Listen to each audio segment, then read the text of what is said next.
Hello my dear sewing friends, it's Alisa here, and as you can see, we're at it again. We're going to be creating beautiful, wearable, interesting clothes from fabric scraps. Today's project is going to be colorful, interesting, and I hope that you will get a ton of inspiration for all sorts of ideas and projects. So let me show you what am I working with today.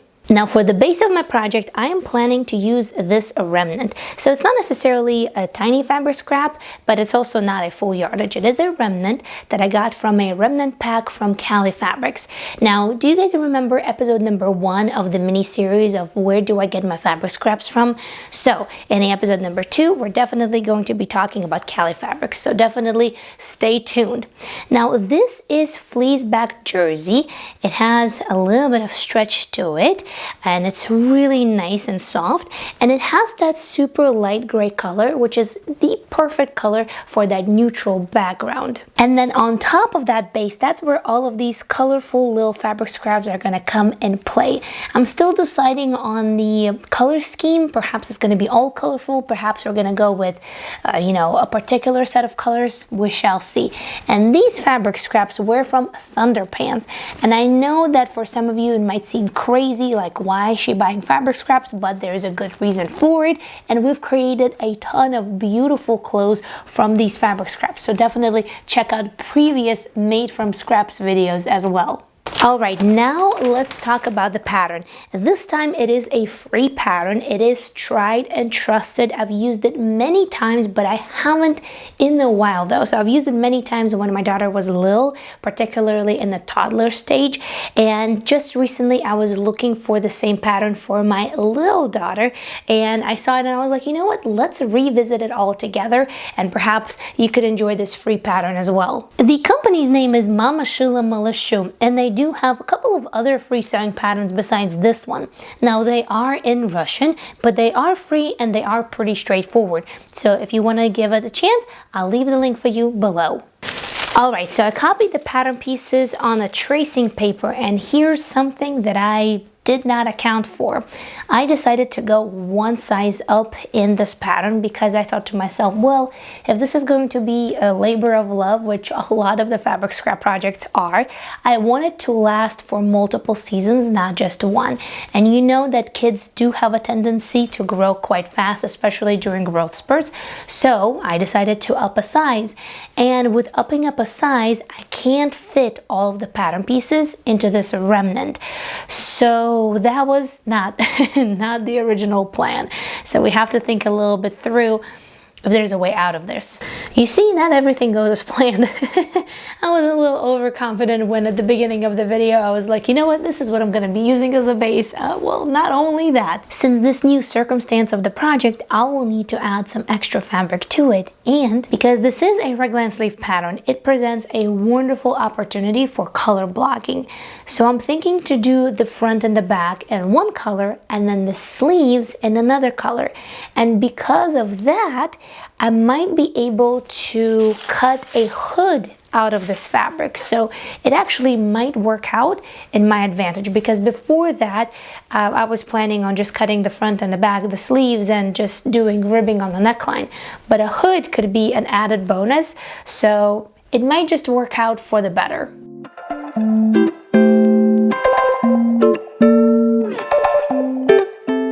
After figuring out which pattern pieces I can fit in, I started by cutting them out of the gray fabric first, since that's the one that I have the least.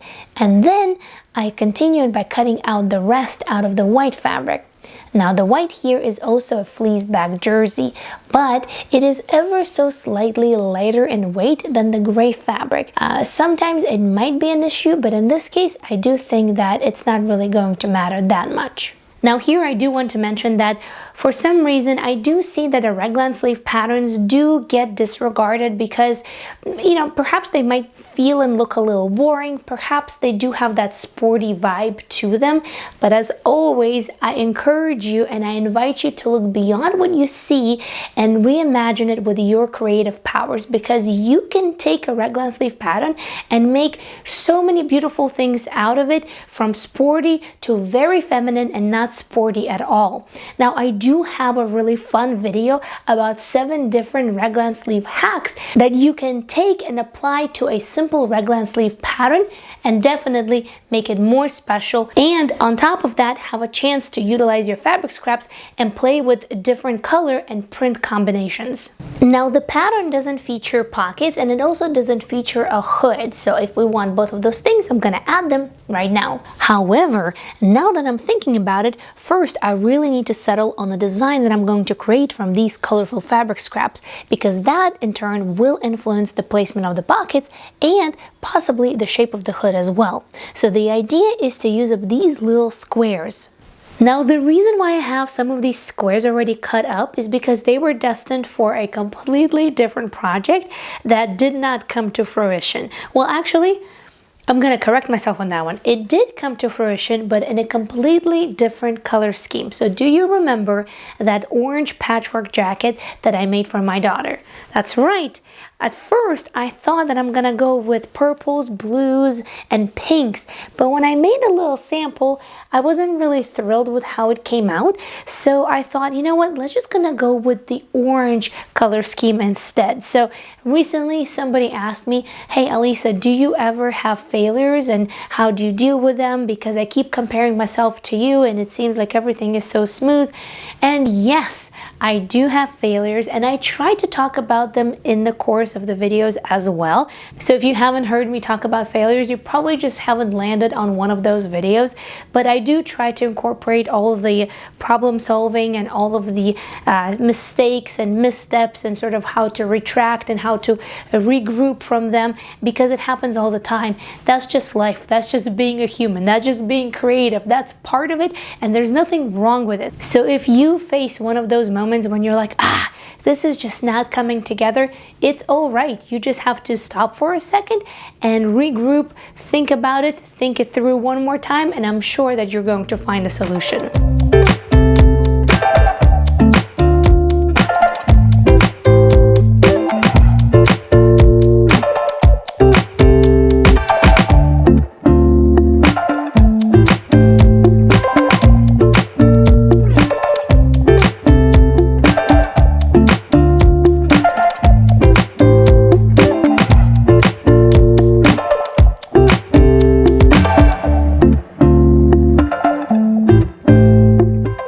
As you can see, the main shape and the main component of the design is going to be a heart, and the color scheme is going to be this sort of like pinkish bluish, all by the request of my daughter, since this jacket is going to be for her.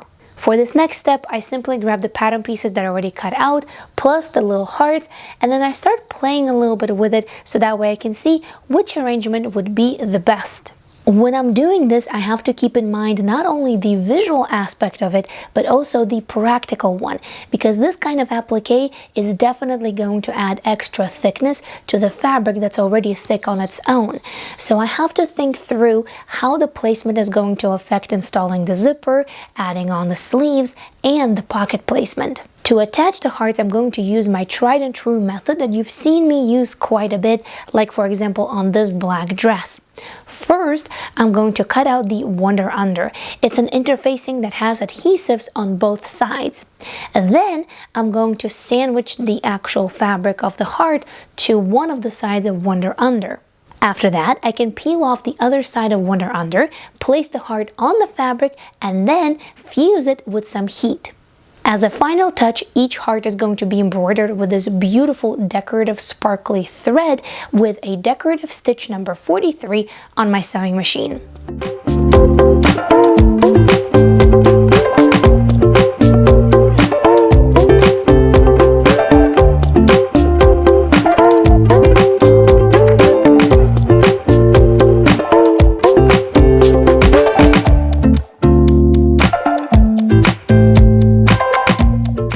It sure is a lot of hearts to stitch on, and at first I thought to myself, oh my, what did I get myself into? But you know, I was on a mission. I really wanted to sort of create a print on fabric out of this applique, and then I decided to time myself, and it turns out that each heart takes about 2.5 minutes, so it really isn't that bad at all. Once all of the pattern pieces are finished, now we can finally circle back to the question of pockets. Here I decided to go for a curved pocket in a side seam, and I do use this design quite a bit because I love that it's sort of out of the way, yet it still provides the functionality of a pocket, and it gives you a little peekaboo of color, which in this case is great because I wanted to marry that white of the sleeve somehow into the bodice as well. I also love that for this pocket, I don't have to break up the design that I've just created. And this pocket, by the way, works really well on both knits and wovens. As of right now, you can see how the pocket looks from the outside and how the pocket looks from the inside of the garment. Now, once that is done, we can finally move on to drafting a hood. First, of course, I do have to draft a hood that would actually fit this particular jacket.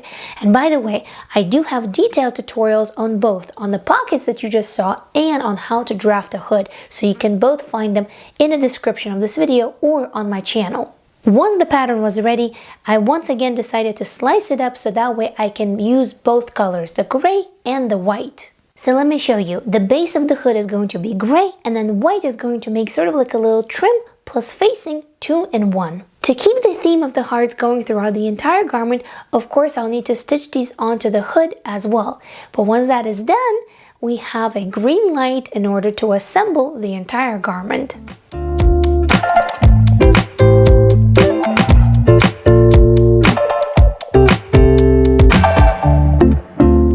Here it is rather straightforward. Just like any raglan sleeve pattern, it comes together pretty quickly, just with added elements of a jacket, such as zipper, a hood, facings, and whatnot. For the zipper, I had a choice between the blue and purple, and my daughter decided to go for the blue.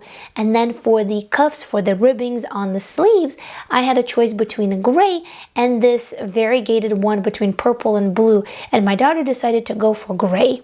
She did surprise me with her choices a little bit because I definitely thought that she's gonna go for a purple zipper and purple ribbing.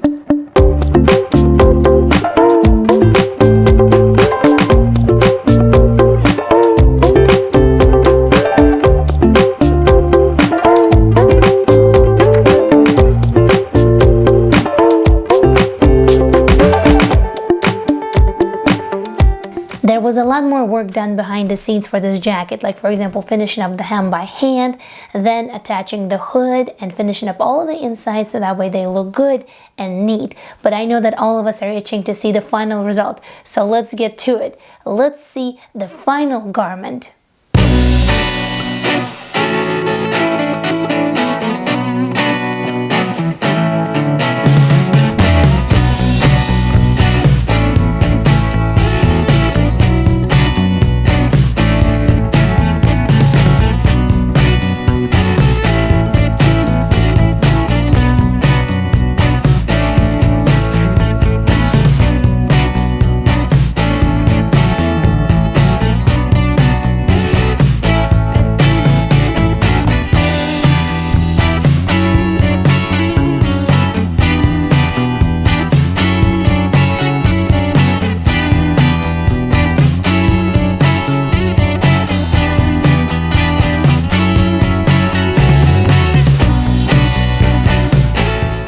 From the choice of the thread to cutting out each little heart to color combinations and putting it all together, I did invest a lot of effort into this jacket and my daughter really loves it. And I truly hope that you did enjoy this video and this entire process and that it gave you plenty of inspiration for your own beautiful fabric scrap makes as well. Until next time, happy, thoughtful, and creative sewing. I'll see you very soon in another video. Bye!